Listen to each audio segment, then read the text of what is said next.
नमस्कार, सेहत से जुड़े हमारे खास कार्यक्रम हेल्थ गुरु में आपका स्वागत है। मैं हूं आपके साथ राहुल सिन्हा। दिल का मामला बहुत नाजुक होता है, चाहे रिश्तों से जुड़ा हो चाहे सेहत से। बदलते लाइफस्टाइल से दिल के मरीजों की संख्या में लगातार इजाफा हो रहा है। सिर्फ उम्र दराज लोग ही नहीं, अब तो नौजवान भी दिल की बीमारी के शिकार बन रहे हैं। वर्ल्ड हार्ट फेडरेशन के मुताबिक दुनिया में हर साल 18 करोड़ लोग हृदय रोग और स्ट्रोक से मरते हैं। इनमें से ज्यादातर लोगों को मालूम ही नहीं होता कि उनकी जीवन शैली ही उनके दिल के लिए जोखिम पैदा कर रही है। दिल का ख्याल रखना बहुत जरूरी है, क्योंकि जब दिल स्वस्थ रहेगा तभी आप स्वस्थ रह सकेंगे। इस पर चर्चा करेंगे। चलिए शुरू करते हैं आज का ये कार्यक्रम।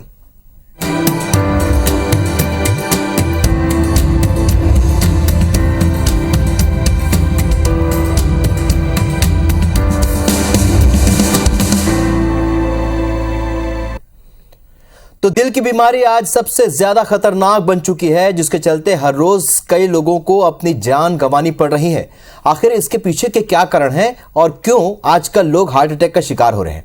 कैसे आप अपने दिल को सुरक्षित रख सकते हैं ताकि आपका दिल मजबूत बन सके? इन तमाम सवालों के जवाब देने के लिए हमारे साथ जुड़ रहे हैं रामकृष्ण केयर हॉस्पिटल से senior consultant cardiologist doctor Javed Ali Khan साहब। आपका बहुत बहुत स्वागत है डॉक्टर साहब। नमस्कार डॉक्टर साहब, क्योंकि शुरुआत हम दिल से जुड़ी बीमारी से कर रहे हैं। एक दौर था जब काफी उम्र में लोगों को ये परेशानी होती थी। अगर आज के दौर की बात करें, क्योंकि हम आज 2023 में अगर बात कर रहे हैं हार्ट से जुड़ी समस्याओं की, तो रिस्क फैक्टर क्या क्या नजर आते हैं? देखिए, अभी जो उम्र की बात करना मैं समझता हूँ बेईमानी हो गया है। जिस तरीके से मरीज हमारे पास आते हैं और हम ये देखते हैं कि एक ज़माने में 40 साल 45 साल या 50 साल की उम्र के अधेड़ उम्र के लोग आया करते थे। आज के ज़माने में वो जो उम्र है वो धीरे धीरे कम होते जा रहे हैं। अब हम देखते हैं 20 साल 25 साल या 35 साल की उम्र में भी बहुत से मरीज आते हैं। इसकी बहुत सारी वजह हैं, जिनमें सबसे इम्पॉर्टेंट है हमारा लाइफस्टाइल। हमारा लाइफस्टाइल अगर आप देखें तो पिछले कुछ दशकों में इतना चेंज हो गया है जो पहले नहीं था। लोग आजकल देर रात तक जागते हैं, देर सुबह तक सोते हैं। एक वो स्लोगन हुआ करता था, आपने सुना होगा, early to bed and early to rise makes a man healthy wealthy and wise. I think कि वो जो अभी भी वैलिड है, लेकिन उसको फॉलो करने वाले लोग कम हो गए। तो देर से सोना, देर से जागना, हमारे लाइफस्टाइल में खाने पीने का जो स्टाइल है, हमारा जंक फूड को लेने का जो स्टाइल है वो पूरा बदल गया है। घर में कम खाते हैं, बाहर ज़्यादा खाते हैं। उनमें कितने तरीके के कोलेस्ट्रॉल, चर्बी की चीज़ें होती हैं, तला हुआ होता है, वो सब चीज़ों का बहुत सारा समावेश हो गया है जो पहले नहीं हुआ करता था। दूसरी चीज़, कुछ नशीली चीज़ों का आजकल जो चलन बढ़ गया है, उसकी वजह से भी आपने देखा होगा कि स्मोकिंग या टोबैको किसी भी फॉर्म में, गुटखा है, खैनी है और तंबाकू है। स्मोकिंग आजकल खुशी की बात है कि कुछ कम हो गई है, लेकिन इन सब चीज़ों का सेवन बढ़ गया है, जिसमें गुटखा भी है, गुड़ाकू है, तंबाकू है। इन सब चीज़ों, ये सब चीज़ें हैं जो हमारे जीवन में शामिल हो गई हैं और इसी की वजह से ये देखा गया है कि कम उम्र के लोगों को भी ये बीमारी होने लगी है। बिल्कुल, और ये नशा तो बहुत बड़ा कारण है डॉक्टर साहब। अब क्योंकि हम फैक्टर की बात कर रहे हैं, तमाम फैक्टर हैं, हमारे लाइफस्टाइल भी बहुत बड़ा कारण आपने बताया। लेकिन लक्षणों की बात करें डॉक्टर साहब, क्योंकि अगर हम ये समझना चाहें कि कोई व्यक्ति को हृदय संबंधित समस्याएं हो रही है, तो उसके कुछ लक्षण, प्रारंभिक लक्षण समझ में आते हैं क्या? बिल्कुल आते हैं। हमें पहली चीज तो ये कि आपको बड़ा केयरफुल रहना चाहिए। हमारे प्रोग्राम का जो मेन मकसद है और WHO ने जो ये वर्ल्ड हार्ट डे डिक्लेयर किया हुआ है, उसकी वजह ही यही है कि लोगों के बीच में अवेयरनेस फैलाई जाए। पहले तो ये कि प्रिवेंशन सबसे इम्पॉर्टेंट है, पहले अपने आप को प्रिवेंट करें ताकि ये बीमारी ना हो। लेकिन अगर खुदा ना खास्ता किसी को ये बीमारी हो जाती है तो उसके क्या क्या लक्षण होते हैं? पहला लक्षण तो वही है कि सीने में दर्द होता है, और सीने में जो दर्द होता है वो अमूमन जो होता है सेंटर ऑफ चेस्ट में होता है। मतलब जो हमारी ब्रेस्टबोन होती है बिल्कुल बीचों बीच वहां होता है। बहुत से लोग बोलते हैं कि भाई बीच में जो दर्द होता है वो एसिडिटी की वजह से होता है, जो कि कई बार मिसकॉन्सेप्ट है। बहुत से लोग एसिडिटी की वजह सोचते हुए बाद में हमारे पास आते हैं तो उनको पता चलता है कि हार्ट अटैक हो गया। तो सेंट्रल या रिट्रोस्टेनल चेस्ट पेन जिसे हम कहते हैं, हृदय में, वो सबसे कॉमन है। जिसका कभी कभी रेडिएशन हो जाता है कि शोल्डर, जो लेफ्ट शोल्डर होता है हमारा, बायां कंधा या हाथ में भी वो पेन आ सकता है। सांस फूलना सबसे इम्पोर्टेंट है। और अगर पसीना आ रहा है किसी को और दर्द हो रहा है तो उसको बिल्कुल केयरफुल रहना चाहिए। तो चेस्ट पेन, जो हृदय मतलब चेस्ट के बीचों बीच हो, उसका रेडिएशन अगर लेफ्ट साइड पे हो रहा है, लेफ्ट आर्म में या लेफ्ट कंधे पे, वो सांस फूल रही है अगर दर्द के साथ में, या पसीना आ रहा हो, तो ये बड़े इंपॉर्टेंट लक्षण है। कई बार लोग आते हैं जो बोलते हैं कि पहले डॉक्टर साहब मैं 40 मिनट, 45 मिनट, 1 घंटा चल लिया करता था, आजकल मैं 15 मिनट में थक जाता हूँ। ये एक बहुत बड़ा अर्ली फटीग जिसे हम कहते हैं, या कम चलने पे भी थकान का हो जाना या सांस फूल जाना, ये एक बहुत बड़ा लक्षण हो सकता है। और कभी कभी ये देखा गया है कि जैसे खाना हम खाते हैं या बात हम जब ले रहे हैं, नहा रहे हैं, तो लोगों को कभी कभी रिफर्ड पेन होते हैं, जिसमें हम एंजाइना इक्विवेलेंट कहते हैं कि खाना खाते खाते जो है वो मैंडिबल में, मतलब निचला जो जबड़ा होता है वहां दर्द होने लगता है। ये भी एक लक्षण होता है। अच्छा। तो इन सब चीजों को सीरियसली लेना चाहिए, लाइटली नहीं लेना चाहिए और अपने डॉक्टर से कंसल्ट करना चाहिए। डॉक्टर साहब, आपने एक अहम बात बताई थी कि लोगों को लाइफस्टाइल में बदलाव की जरूरत है, साथ ही अगर वो थोड़ा सा अपना एक्सरसाइज करे, वर्कआउट करे, ये भी बहुत इंपॉर्टेंट होता है डॉक्टर साहब। लेकिन अगर हम पिछले कुछ दिनों की बात करें, जो कि बहुत हाईलाइटेड जो खबरें रही हैं, वो यही है कि कई टीवी स्टार हैं जिनको या फिल्म स्टार हैं जिनको हार्ट अटैक आया जिस दौरान वो जिम में रहे। सिद्धार्थ शुक्ला उनमें से एक है, के सिंगर जो कि परफॉर्म करते हुए उनको अटैक आया। साउथ के एक एक्टर है पुनीत, वो भी फिजिकली बहुत फिट थे और वो बहुत समय जिम में दिया करते थे। तो डॉक्टर साहब, इसे भी समझना होगा कि क्या जो एक्सरसाइज करते हैं वो एक्सरसाइज वाकई में हार्ट से संबंधित होता है या कोई ऐसे मेडिसिन ले रहे होते हैं जिसकी वजह होती है? देखिए, जैसा आपने पूछा, बड़ा रिलेवेंट क्वेश्चन है कि क्या मरीज को बिना बताए भी हार्ट अटैक आ सकता है? जरूर आ सकता है, बिल्कुल आ सकता है। ये देखा गया है कि कई बार बिल्कुल नॉर्मल रहता है इंसान, कल तक के कुछ नहीं हुआ, सडनली उसको सीने में दर्द होने लगता है, अनकंफर्टेबल फीलिंग होती है या चेस्ट में डिस्कम्फर्ट होता है और उसको ये प्रॉब्लम हो सकता है। लेकिन इसके चांसेस कम होते हैं। खास तौर से ये उन लोगों में देखा जाता है अगर किसी को डायबिटीज है या शुगर की बीमारी है, तो उनमें 10% लोग ऐसे होते हैं जिनको कि चेस्ट में पेन नहीं होता, उनको दूसरे सिम्टम होते हैं। लेकिन कुछ लोग ऐसे होते हैं जिनको कि कुछ छोटे मोटे सिम्टम होते रहते हैं, वो उसको इग्नोर करते रहते हैं। जैसे कि परफॉर्म करते करते किसी को अगर सांस फूल रही है तो इनिशियल सिम्टम हुए तो उनको केयरफुली लेना चाहिए, सीरियसली लेना चाहिए। या जिम करते करते अगर आपको लगता है कि पहले मुझे ज्यादा लंबा 10 मिनट कर लिया करता था, 15 मिनट करता था, अब मैं 5 मिनट में थक जा रहा हूं, इसको भी सीरियसली लेना चाहिए। तो कुछ लोगों में ये हो सकता है, लेकिन ये अनकॉमन चीजें हैं। देखिए, उनको हम रेगुलर नहीं, कुछ अपवाद होते हैं, वैसे अपवाद हैं, बिल्कुल ये समझिए अपवाद हैं, हो सकते हैं, बिल्कुल हो सकते हैं। लेकिन ये उन लोगों में होते हैं जैसे मैंने बताया कि जिनको डायबिटीज हो, फैमिली हिस्ट्री स्ट्रांग पॉजिटिव हो, या किसी को पुराना हार्ट का प्रॉब्लम रहा हो और अभी बोले हमने बाईपास करा ली या स्टेंट लगवा लिया, उसके बाद ये सिम्टोमेटिक थे, सडनली कुछ प्रॉब्लम हो सकता है। मतलब फैमिली हिस्ट्री में अनुवांशिक तौर पर अगर आपके परिवार में किसी को रही है ये समस्या, तो यह संभव है कि आपको भी हृदय संबंधी समस्या हो सकती है। बहुत इंपॉर्टेंट मैं समझता हूँ कि एक पैरामीटर है आनुवंशिकता, जैसे हम कहते हैं, जो डीएनए से हमारे में ट्रांसफर हो जाता है। जी। महिलाओं की बात करते हैं, क्योंकि डॉक्टर साहब एक समय था जब महिलाओं को ये समस्या काफी कम मानी जाती थी, दिल से संबंधित रिसर्च में भी सामने आया था। लेकिन अभी के दौर में हम देख रहे हैं कि महिलाओं को भी ये समस्याएं धीरे धीरे बढ़ रही है। डॉक्टर साहब जी बिल्कुल सही कहा। देखिए, कुदरत ने एक निज़ाम बनाया, अपना एक सिस्टम बनाया हुआ है कि महिलाएं जो होती हैं एक पर्टिकुलर एज तक, जिसे हम कहते हैं कि जब तक उनके माहवारी या पीरियड्स चलते रहते हैं, उनमें हार्मोन का लेवल ऐसा होता है जो उनको प्रोटेक्शन देता है। ये कुदरती तौर पे देखा गया है।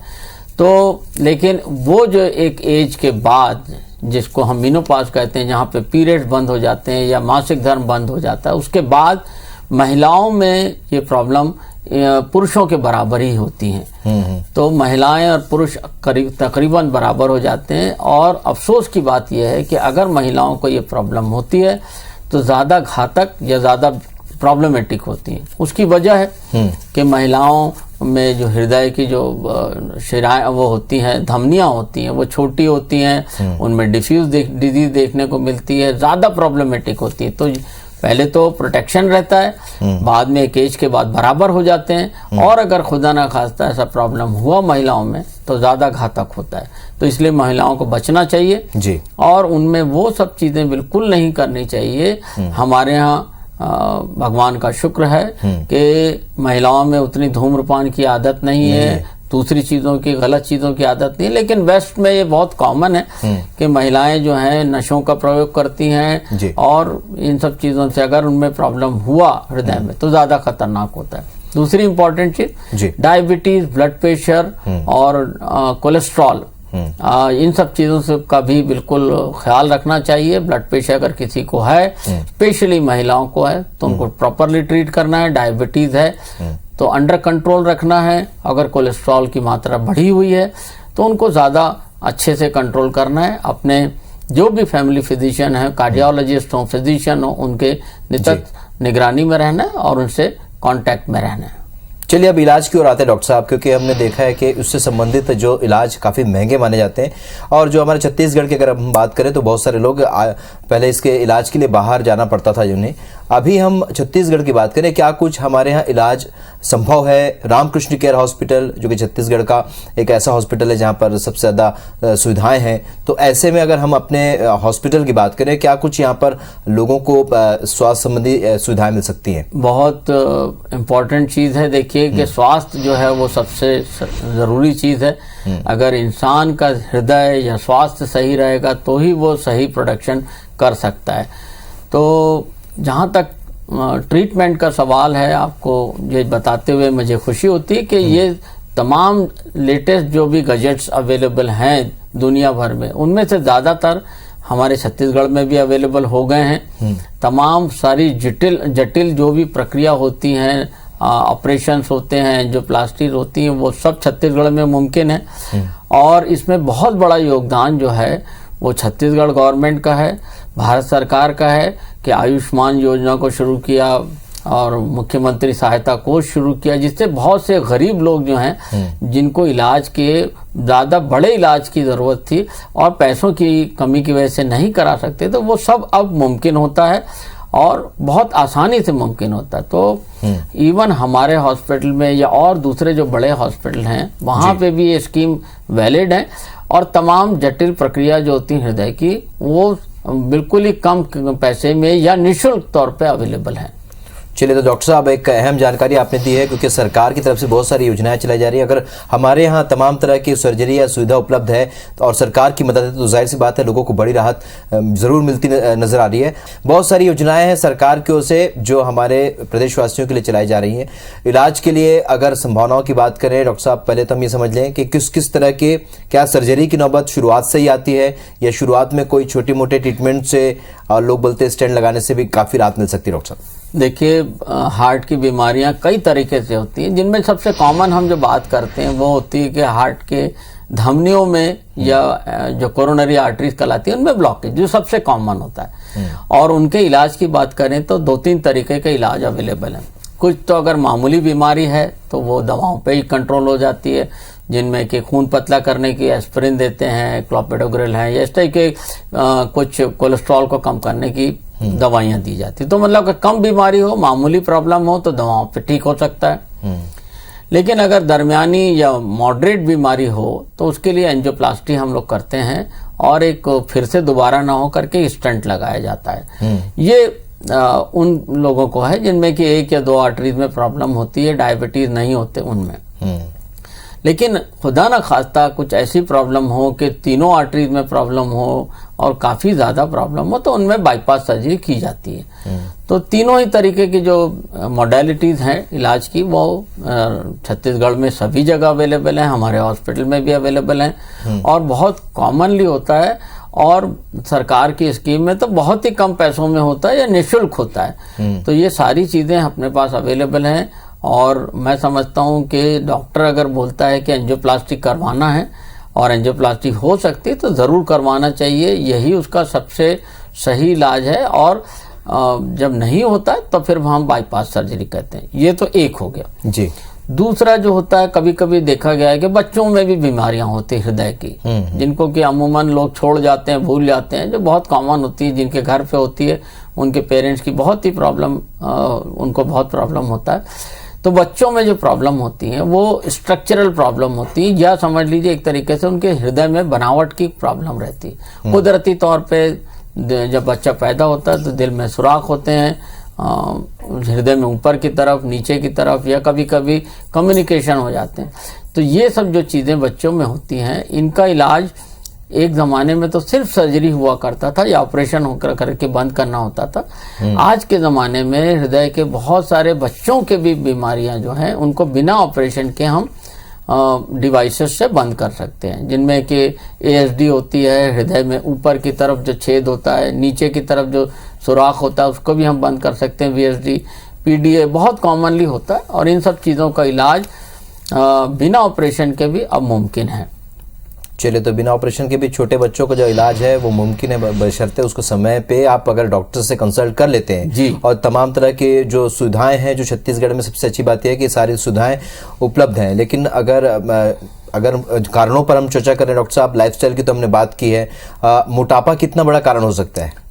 देखिए, लाइफस्टाइल तो मैंने कहा, लाइफस्टाइल के अलावा जो हैं वो कुछ और भी फैक्टर्स होते हैं जो हृदय रोग को अफेक्ट करते हैं। उनमें देखिए कुछ तो मॉडिफाइबल फैक्टर होते हैं जिनको कि हम चेंज कर सकते हैं, कुछ नॉन मॉडिफाइबल होते हैं जिनको हम चेंज नहीं कर सकते। बेसिकली हम बात करें मॉडिफाइबल रिस्क फैक्टर की, जिनकी वजह से हम हृदय की प्रॉब्लम होती है और हम उनको अगर ठीक करेंगे तो ठीक हो सकते हैं। जिनमें एक तो मोटापा हो गया, जैसे आपने कहा, अगर कोई मोटा आदमी है, ओबीज है, तो और अगर उनका वजन वो कम कर सकते हैं तो ऑब्वियसली उनके हृदय रोग होने के चांसेस, ब्लड प्रेशर होने के चांसेस, शुगर होने के चांसेस कम हो जाते हैं। तो मोटापा एक बड़ा इंपॉर्टेंट फैक्टर है। दूसरी इंपॉर्टेंट चीज़ जो होती है वो, अगर किसी को डायबिटीज़ है और अगर वो उसे कंट्रोल करें पूरी तरीके से, तो भी ये देखा गया है कि इवन डायबिटीज़ में भी अगर पूरी तरीके से कंट्रोल हो तो हृदय रोग होने के चांसेस कम हो जाते हैं। अगर किसी को ब्लड प्रेशर है और अगर वो उसे कंट्रोल नहीं करता है या अनकंट्रोल ब्लड प्रेशर लंबे पीरियड तक रहता है तो वो हृदय पे बहुत घातक असर डालता है, और अगर उसे कंट्रोल किया जाए तो हृदय रोग होने के चांसेस कम हो जाते हैं। चौथी चीज़, जैसे मैंने बताया कि अगर कोलेस्ट्रॉल का लेवल काफ़ी हाई है आपके बॉडी में, आपने लिपिड प्रोफाइल टेस्ट कराया, और अगर इसे हम अनकंट्रोल छोड़ दें तो देखा गया है कि ये कोलेस्ट्रॉल धमनियों में डिपॉजिट हो जाता है और उसकी वजह से प्रॉब्लम होती है। तो कोलेस्ट्रॉल को कंट्रोल करना, ब्लड प्रेशर को कंट्रोल करना, डायबिटीज़ को कंट्रोल पूरी तरीके से करना और मोटापे को कंट्रोल करना, साथ में एक्सरसाइज करना, ये बहुत इंपॉर्टेंट चीज़ है। और जैसे हमने पहले डिस्कस किया कि अगर किसी तरीके का कोई नशा या इस तरीके की कोई आदतें हैं, अगर हम उसे छोड़ेंगे तो हम उसमें हमारे हृदय को स्वस्थ रखने में मददगार साबित होंगे। बिल्कुल। और एक सवाल जो कि डॉक्टर साहब सभी से जुड़ा हुआ है, और आज हम चूंकि कंपटीशन के इस दौर में हैं, लगातार प्रतिस्पर्धा चल रही है, चाहे स्कूल से लेकर कॉलेज के, फिर और उसके बाद कैरियर से लेकर सभी चीज़ों में काफ़ी कंपटीशन। डॉक्टर साहब, तनाव कितना बड़ा कारण हो सकता है जो कि सबसे बड़ा फैक्टर माना जाता है? तनाव बिल्कुल बहुत इम्पॉर्टेंट एस्पेक्ट है, और लेकिन ये बात आपको समझना चाहिए कि तनाव जो है वो जीवन का एक हिस्सा है। बिना तनाव के इंसान जिंदा नहीं रह सकता, फ्लैसिड हो जाएगा। लेकिन अगर तनाव ज़्यादा हो जाए तो वो बहुत ज़्यादा घातक हो जाता है। देखा ये गया है कि अगर आप लंबे पीरियड तक तनाव में से ग्रसित हैं, टेंशन है, फिजिकल टेंशन की बात नहीं कर, मेंटल टेंशन जो है अगर वो लंबे पीरियड तक चले तो उनमें ये एड्रेनलिन एक वो होता है, जो हार्मोन होता है, जो सिक्रीट होता है, जो हृदय पे बहुत ज़्यादा असर डालता है और बुरा असर डालता है। तो लंबे पीरियड तक अगर आप दिमागी तनाव से गुजर रहे हैं तो उस पर भी हृदय रोग होने के चांसेस आपको 2 से 3 गुना बढ़ जाते हैं। और इसीलिए आप उस तनाव को कम करने के लिए अपनी कुछ हॉबीज़ को अडॉप्ट करें, चलने को अडॉप्ट करें, रोज वॉक पे जाए, ठंडी हवा में योगा करें, कुछ मेडिटेशन करें और अपने आप को ऐसी चीज़ों में लगाएं जिनसे आपको खुशी मिलती है। तो मैं समझता हूँ कि ये मानसिक तनाव जो है वो कम हो सकता है। बिल्कुल डॉक्टर साहब, और हम आपकी हॉबी के बारे में जानते हैं, आप म्यूजिक आपकी हॉबी है, और इसी तरीके से लोगों को जिस चीज़ की हॉबी है उस पर समय देना चाहिए ताकि तनाव से वो बचे रहें, यही आप कहना चाहते हैं? जी बिल्कुल सही। डॉक्टर साहब, अगर थेरेपीज की बात करें, अलग अलग तरीके की थेरेपी यहाँ पर है, आपने ट्रीटमेंट तो तमाम तरह के ट्रीटमेंट बताए, अगर और इससे किस तरीके से समझा जाए और कौन कौन सी थेरेपी है जो काम आ सकती है, या किन किन बातों का हम ख्याल रख के हृदय के रोग से दूर रह सकते हैं? देखिए, थेरेपी जहाँ तक आप पूछ रहे हैं कि किस तरीके से हो सकती, तो सबसे इम्पोर्टेंट, तो जैसे मैंने बताया कि अगर मॉडरेट प्रॉब्लम हो हृदय में तो उसमें एक होती है हार्ट की एंजियोप्लास्टी, हम कहते हैं। एंजियोप्लास्टी में जो रुकावट होती है उसको बैलून से खोला जाता है, और खोल के उसके अंदर में दोबारा ना हो करके एक स्टेनलेस स्टील की, ड्रग इल्यूटेड स्टेनलेस स्टील की कॉइल वहां पे छोड़ दी जाती है। तो एक तो हो गया जिसे हम एंजियोप्लास्टी कहते हैं।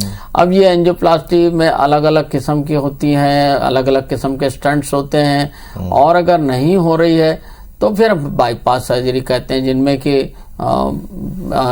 धमनियों को बाईपास कर दिया जाता है और उसे ठीक किया जाता है। तो ये बेसिकली यही है, या तो मेडिकल मैनेजमेंट करिए, एंजियोप्लास्टी करिए, या बाईपास सर्जरी करिए। बहुत कम समय डॉक्टर साहब, बस आपसे एक रिक्वेस्ट है कि वर्ल्ड हार्ट डे पर क्या संदेश देना चाहेंगे, एक छोटा सा मैसेज। देखिए, वर्ल्ड हार्ट डे इसीलिए मनाया जाता है, और WHO ने उसको इसीलिए वर्ल्ड हार्ट डे घोषित किया है ताकि जनता के पास ये मैसेज पहुंचे कि हृदय को स्वस्थ रखने में डॉक्टरों की जो जिम्मेदारी है वो यही है कि हम आपको बताते रहें और आप अपने दोस्तों को बताते रहें कि आपका हृदय अगर स्वस्थ रहेगा तभी आपका मस्तिष्क स्वस्थ रहेगा, आपकी पूरी बॉडी स्वस्थ रहेगी। इसको स्वस्थ रखने के लिए जितनी जिम्मेदारी डॉक्टरों की है उतनी ही जनता की भी होती। तो आप अपने हृदय को स्वस्थ रखने के लिए डेली व्यायाम करें, लाइफस्टाइल में मॉडिफाई करें। अगर आपको कोई बीमारी है तो उसके लिए किसी डॉक्टर से संपर्क करें और अपना इलाज वक्त रहते कराएं, जिससे आप भी स्वस्थ रहेंगे, परिवार भी स्वस्थ रहेगा और देश भी स्वस्थ रहेगा। चलिए, तो जाने माने हृदय रोग विशेषज्ञ डॉक्टर जावेद अली खान साहब ने तमाम चर्चा की और उनसे ये बात में ये जाना कि किस तरीके से आप तमाम चीज़ों से उबर सकते हैं और क्या क्या ख्याल रखना होगा। रामकृष्ण केयर हॉस्पिटल से सीनियर कंसल्टेंट है डॉक्टर साहब और कार्डियोलॉजिस्ट भी हैं। डॉक्टर साहब, आप हमारे साथ इस चर्चा में जुड़े, इसके लिए आपका बहुत बहुत शुक्रिया। नमस्कार।